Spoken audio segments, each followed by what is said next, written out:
Hello and welcome to Newsroom series on Channels Television. I'm Tunde Balogun. Today our focus is on the Southwest region. But first, our top stories.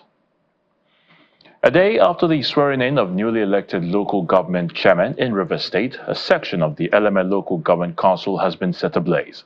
According to a phone conversation between our correspondent and Ambassador Oji Ngofa, who hails from LMA, the newly elected chairman came to the council secretariat accompanied by his councillors and supporters, but discovered that a few of the buildings in the council had been set ablaze. So far, no arrests have been made, and the police is yet to release any statement on the situation. There is palpable fear of a potential outbreak of violence in some councils of the state. Meanwhile, a shooting incident was reported at Ahoda East local government area when the police fired into the air to disperse persons allegedly trying to resist the resumption of the new chairman. The chairman later administered the oaths on the councillors. Earlier in the day, the Rivers State Police Command unsealed all the 23 local government area secretariats in the state following the election and swearing-in of new chairmen. This was confirmed in a statement by the command spokesperson Grace Iringo Koko earlier on Monday morning. She said the newly deployed Commissioner of Police, Mustafa Bala, acting on the orders of the IGP, Kayode Egbetokun, has ordered the immediate withdrawal of all police personnel previously deployed to seal and safeguard the council secretariats in the state. But the statement further confirms that the police will only be redeployed to these locations in the event of any crisis or breakdown of law and order. The Senior Staff Association of Statutory Corporations and Government-Owned Companies, which is an affiliate of the Trade Union Congress, has directed its members in all formations of the National Agency for Food and Drug Administration and Control, NAFDAC, to proceed on an indefinite strike following what it describes as failure of management to meet their demands. A statement signed by the Secretary of the Union, Mr. Ejo Michael, directed states and zonal coordinators to enforce the strike and disallow any staff entry into their offices. According to the statement, the union's decision to down tools follows the expiration of an initial 14-day ultimatum it issued to the agency to address some of their demands, which include the review of the year 2024 promotion examination results, appointment of directors, and payment of salary arrears for 2022 employees.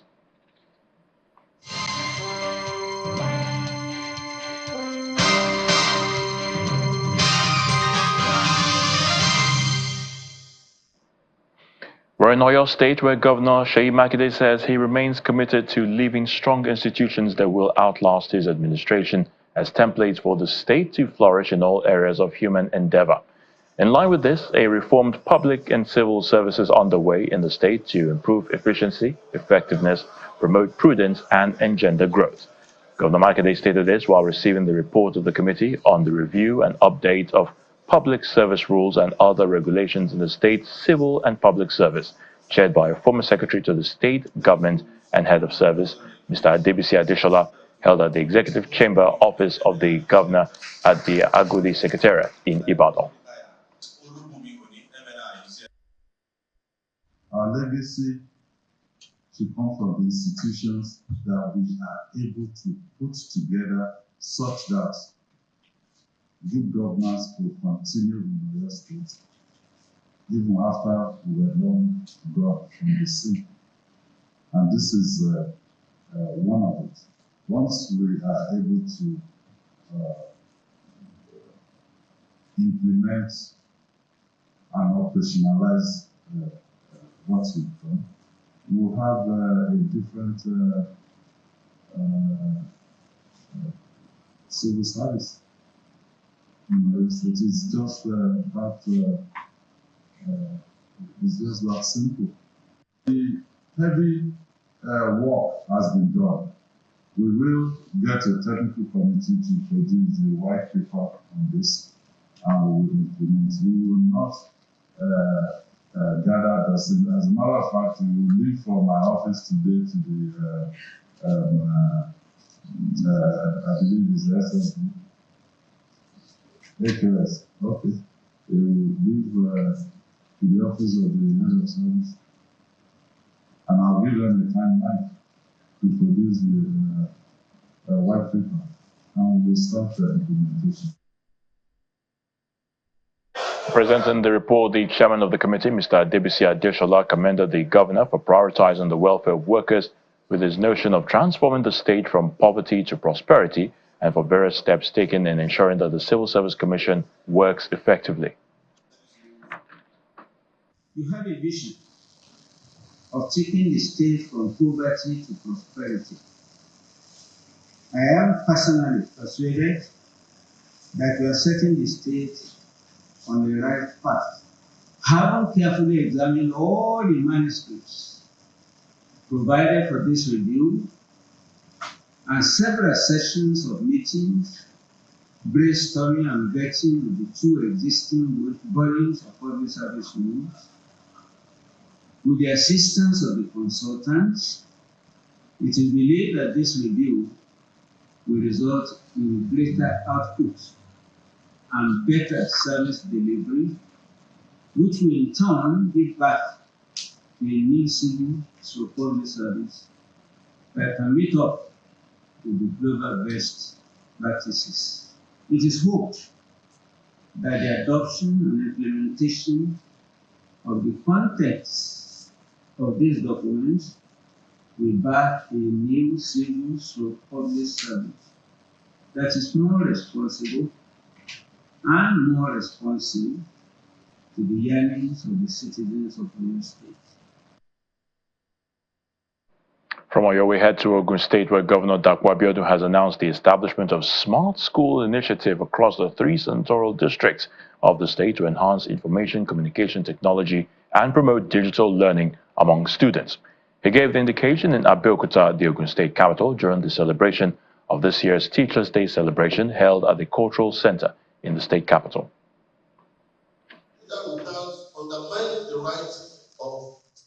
The event was the World Teachers' Day celebration, a day set aside by UNESCO to honor teachers for their great contributions to education and society. Teachers and school administrators gathered, along with the state governor, Dapo Abiodun, and members of the State Executive Council for this important celebration. They discussed ways to improve the education sector.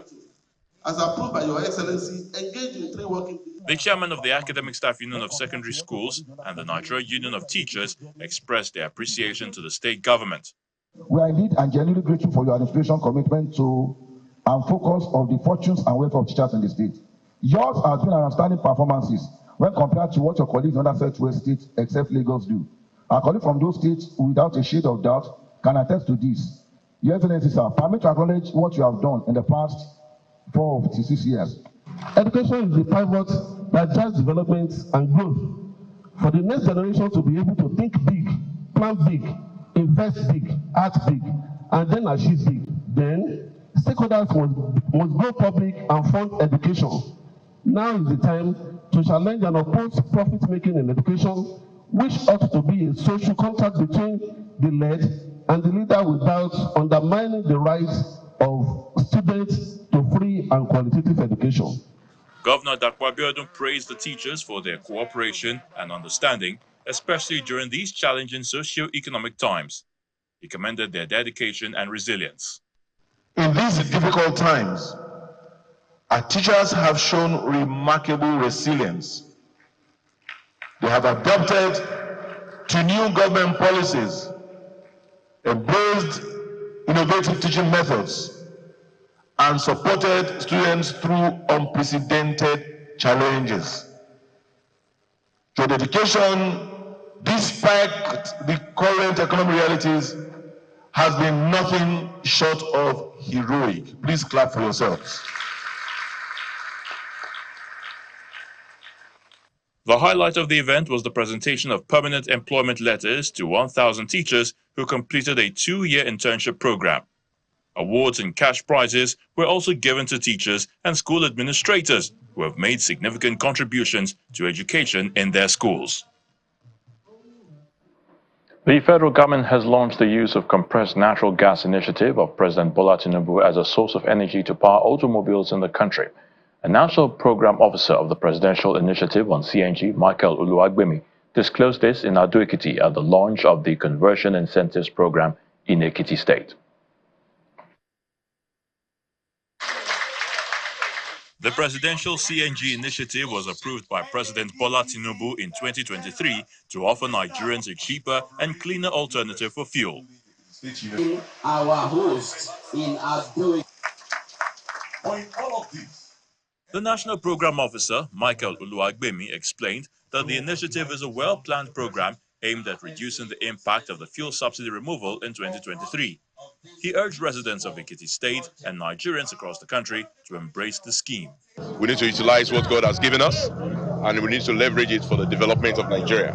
It's about job creation, it's about reducing the cost of transportation, it's about ensuring more economic growth by moving our spending away from wasteful subsidy that essentially amounts to making the fuel rich, because we all know about half of what we currently import and subsidize finds its way across our borders through smuggling. Governor Biodun Oyebanji, represented by the Commissioner for Public Utilities, Professor Bolaji Aluko, shared the state's commitment to supporting this federal government initiative. We are also ensuring that we make it easy for those who want to set up conversion centers to do so. Some may need land, some may require expedition of licensing for their centers. We want to do that. We want to ensure that refueling centers too, because if you don't have conversion centers, if you don't have vehicles to be converted, if you don't have fuel for the conversion, then we will not increase the market in the state. As I mentioned to you before, the state is already committed to CNG in power. So this is an additional commitment to CNG for mobility. Industry leaders at the event discussed the benefits of using compressed natural gas, known as CNG, to power vehicles in Nigeria. I believe strongly that this will impact on the life of the masses in Ekiti State. These 15 buses that have been donated today, plying the route using natural gas, will help a long way in reducing the cost of transportation to civil servants, students, and generally the masses of Ekiti State. The federal government also handed over 15 CNG-powered buses to the Ekiti State government for residents' use. The Lagos State government has commenced screening for participants of the Lagos Agrithon competition to give them an opportunity to access funds, connect with potential investors, and receive mentorship from industry leaders. Now, the State Commissioner for Agriculture and Food Systems, Abisola Olusanya, who was speaking during the screening exercise, says the competition is indeed a catalyst for innovation to help shape the future of agriculture in Nigeria. She says out of the 50 participants, the top 20 agri startups will be supported with grants to contribute to a thriving and resilient agricultural ecosystem. It's a gathering of some select agri startups under the Lagos Agrithon competition, which is an agricultural hackathon designed to provide a dynamic platform for startups to pitch their ideas aimed at revolutionizing the agricultural sector in Lagos. The Agrithon is part of the Lagos Agri Innovation Club, which accommodates entrepreneurs in the agricultural space, giving them the opportunity to network and grow the sector with the support of the Lagos State government. We felt the need to bring together young minds, entrepreneurial minds in the agri space and give them a platform to come together, to collaborate, to synergize, to network. And, more importantly, for us also to start to develop a database where we can give support precisely to the needs, that we see arising, and contextually, economic-wise as well, towards food security and enhancement. So we felt that coming together and creating this for them would go a long way also in all of the efforts we are trying to make in enhancing food security. The State Ministry of Agriculture and Food Systems, which is in charge of this initiative, is represented here alongside the State Employment Trust Fund and other stakeholders to analyze 50 virtual business pitches sent in by participants stating their unique value proposition for Lagos food production. This platform will start to showcase stars in the food space, and we can leverage on that, to help our young children see that there is potential in this space and there is a bright future. We want to be able to give grants to at least 20 businesses. Whosoever we select today, they would be attached to mentors. So we are just closing the loop on everything we are doing for the youth and trying to make sure that for every stage in a child's life up until maturity, there is a space in which they can play, and we are just creating this ecosystem for them. Out of the 50 business ideas analyzed, the top 30 participants will be selected, matched with mentors from different sectors, while 20 of them will be supported with grants, with a focus on enhancing productivity, sustainability, and overall efficiency across the agricultural value chain. Welcome back. The management of the Ogun River Basin Development Authority has reassured residents of Lagos and Ogun states that they are safe despite the planned release of water from the Ondo Dam.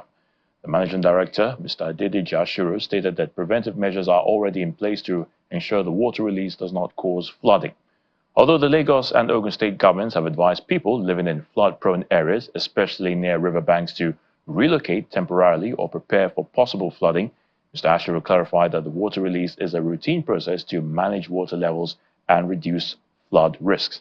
He emphasized that the main goal is to maintain safe water levels and minimize flood risks during the rainy season. Right about now, the Ogun State Commissioner for Environment, Mr. Ola Orasanya, joins us in the studio to educate residents living in flood-prone areas, especially near the river banks. Great to have you again on the program Newsroom series, Mr. Orasanya. Thank you very much. All right, let's start by actually talking about preparedness, from your end as Commissioner for Environment in Lagos State, for people living in terms of, like we said, near the river banks or flood-prone areas, in terms of emergency responses. How prepared is the Ogun State government?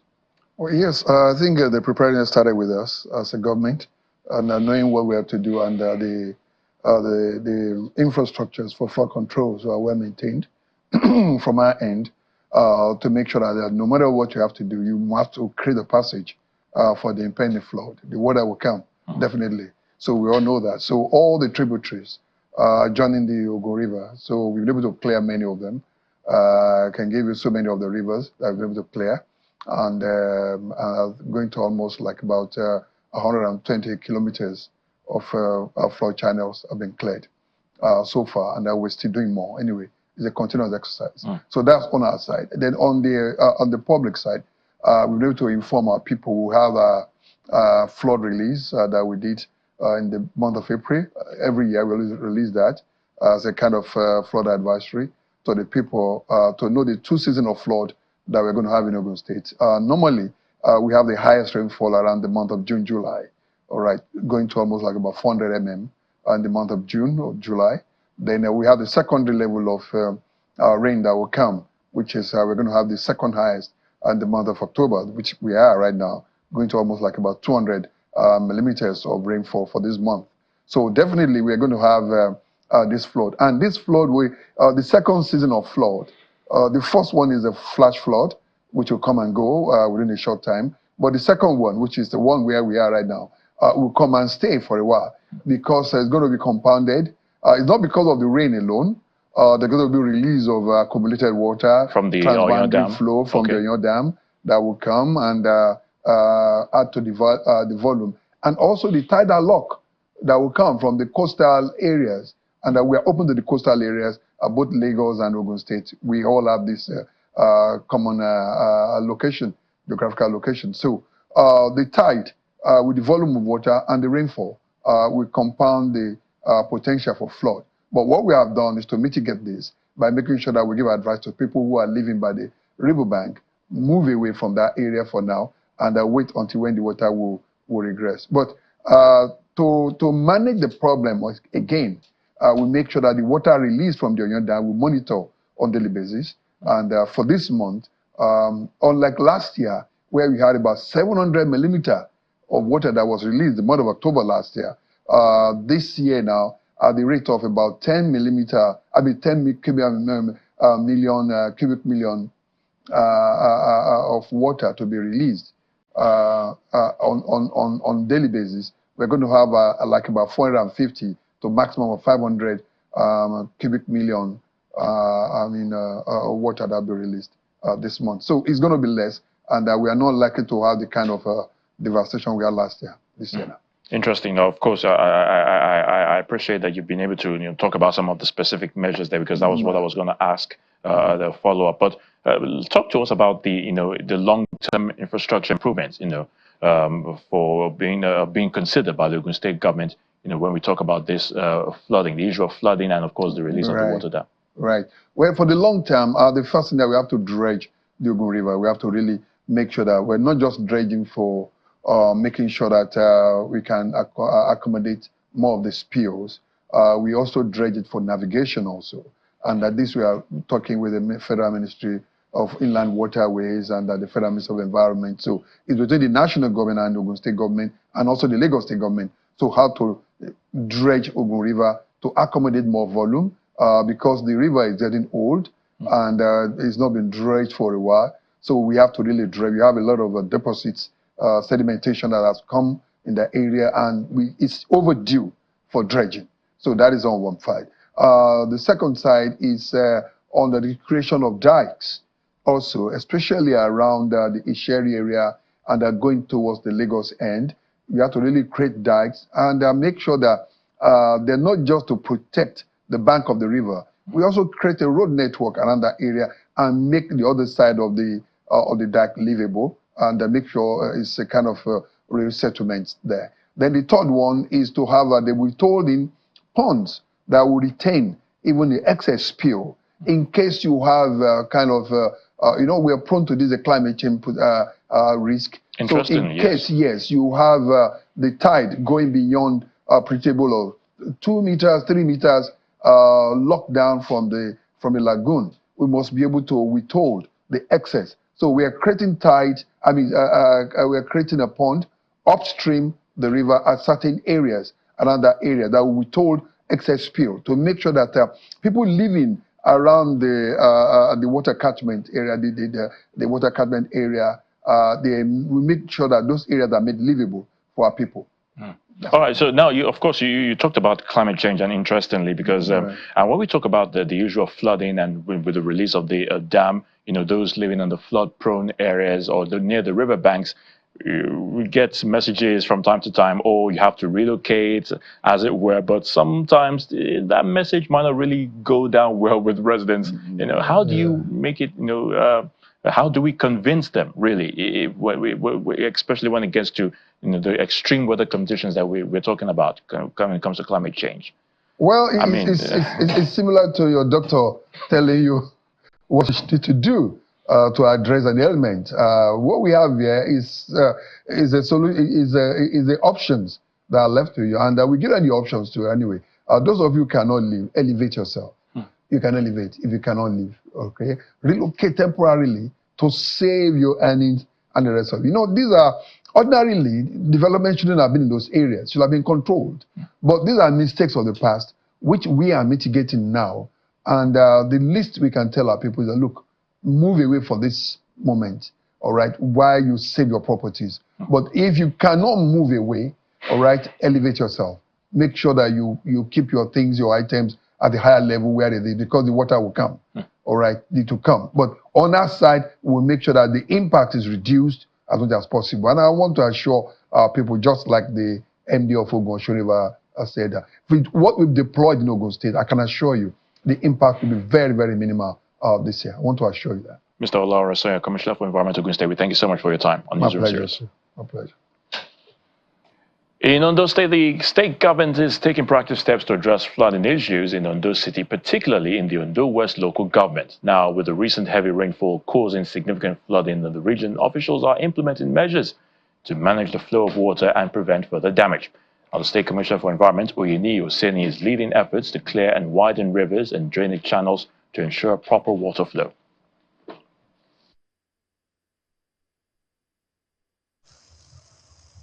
The Ondo State government is working to manage the flow of water in some areas of Ondo City, located in the Ondo West local government area, to prevent further flooding.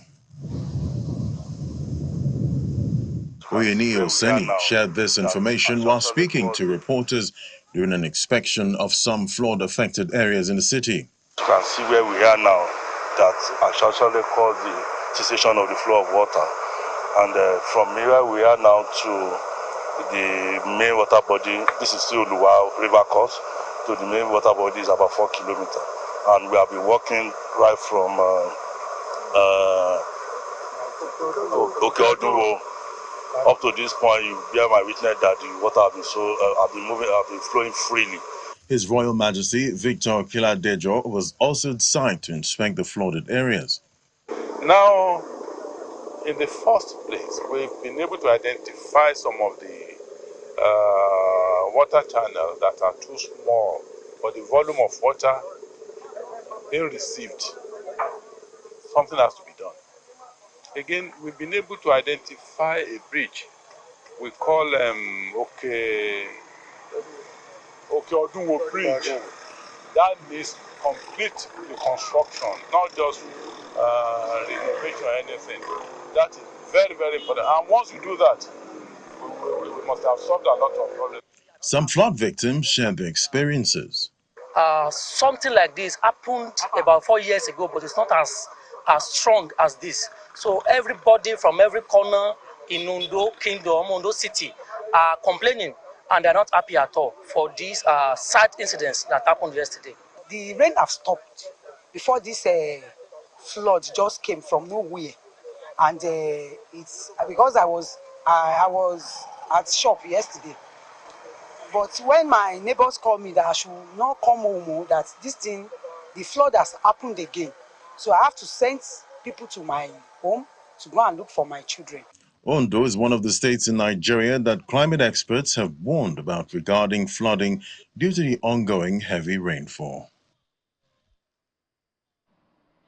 And that's Newsroom series with our focus on the Southwest region. Thank you so much for watching. I'm Ayo Tunde Balogun.